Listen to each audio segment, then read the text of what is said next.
एक मंत्र है जिसको जपेंगे तभी पूजा की समाप्ति होती है। शुरुआत शिव श्री पुत्र गणपति महाराज जी से होती है, परंतु अंत महादेव जी के मंत्र से। जानते हैं आप लोग इसके पीछे का क्या कारण और क्या रहस्य है? इसका रहस्य ये है कि इस मंत्र को स्वयं गणपति महाराज अपने पिताजी के लिए गाते हैं और अपने माता जी के। यह स्वयं गणेश भगवान के मुख से निकला हुआ मंत्र है और जब तक इसे जपेंगे नहीं तब तक आपकी पूजा संपन्न होती ही नहीं। आज इसी पर चर्चा करेंगे। कैलाश पर गणेश भगवान और महादेव जी बैठे हुए थे। माता पार्वती स्नान करने गई थी।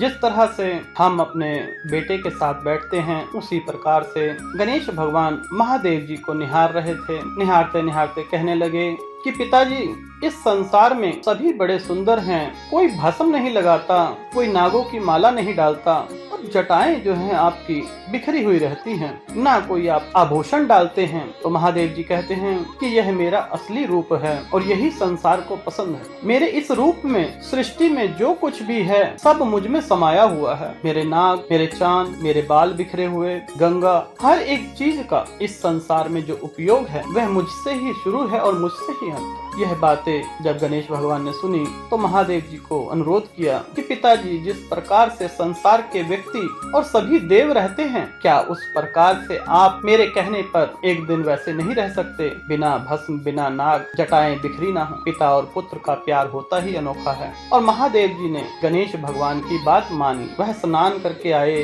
नाग को भी छोड़ दिया, चंद्रमा को भी छोड़ दिया। इतना सुंदर रूप सभी देव देख के हैरान हो गए। ऐसा रूप महादेव जी का, कपूर से भी गोरे। तब गणेश भगवान उस मंत्र का उच्चारण करते हैं। कपूर गौरम करुणावतारम संसार सारम भुजगेंद्रहारम सदा वसंतम हृदयारविंदे भवम भवामी सहितम नमामि। कहने का अर्थ है कि कपूर से भी गोरे और सब कुछ आप में समाया हुआ है। और थोड़ी देर पश्चात गणेश भगवान अनुरोध करते हैं कि पिताजी, आप अपने पुराने स्वरूप में आ जाइए। तब महादेव जी कहते हैं, तुमने अभी थोड़ी देर पहले तो कहा कि मैं अपने सुंदर रूप में आ जाऊं जिसमें जटाएं बिखरी न हो, और अब कह रहे हो पुराने रूप में आ जाऊं। तब गणेश भगवान कहते हैं कि पिताजी, मैं ये नहीं चाहता कि मेरी माता से सुंदर इस संसार में और कोई हो। तो माता, पिता और पुत्र का प्रेम गणेश भगवान से सीख सकते हैं। और यह मंत्र जब तक नहीं जपेंगे कोई भी पूजा संपन्न नहीं होती। किसी भी पूजा को आरंभ करने के लिए शिव श्री पुत्र गणपति जी महाराज की आराधना होती है। और कोई भी आरती हो उसका अंत कपूर गौरम करुणावतारम संसार सारम भुजगेंद्रहारम सदा वसंतम हृदयारविंदे भवम भवामी सहितम नमामि।